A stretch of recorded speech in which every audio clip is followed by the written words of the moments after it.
ঢাকার উত্তরায় মাইলস্টোন স্কুলে বিমান বিধ্বস্ত ও তাতে শিশুদের প্রাণহানির ঘটনায় আবেগ ঘন এক স্ট্যাটাস দিয়েছেন মালয়েশিয়ার প্রধানমন্ত্রী আনোয়ার ইব্রাহিম। বুধবার সকালে তার নিজ ভেরিফাইড ফেসবুক অ্যাকাউন্টে তিনি লিখেছেন, আমার হৃদয় ভেঙে গেছে বাংলাদেশের মানুষের জন্য যখন জানলাম ঢাকায় একটি স্কুলে যুদ্ধ বিমান দুর্ঘটনার কথা। বহু প্রাণ হারিয়েছে, যাদের বেশিরভাগই শিশু। শতাধিক মানুষ আহত হয়েছেন। তিনি স্মরণ করেছেন মাইলস্টোন স্কুলের শিক্ষিকা মেহেরিন চৌধুরীকেও।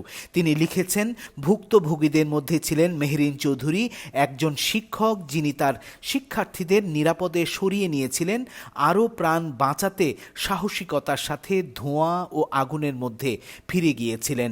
তার অসীম সাহস কখনো ভুলে যাওয়া যাবে না। বাংলাদেশের স্কুলে এমন দুর্ঘটনায় মর্মাহত মালয়েশিয়ার প্রধানমন্ত্রী আরও লেখেন, আমি মালয়েশিয়ার পক্ষ থেকে বাংলাদেশের ভাই বোনদের প্রতি সংহতি জানিয়ে অধ্যাপক মোহাম্মদ ইউনুসকে লিখব, এই শোকের মুহূর্তে আমরা আপনাদের পাশে আছি।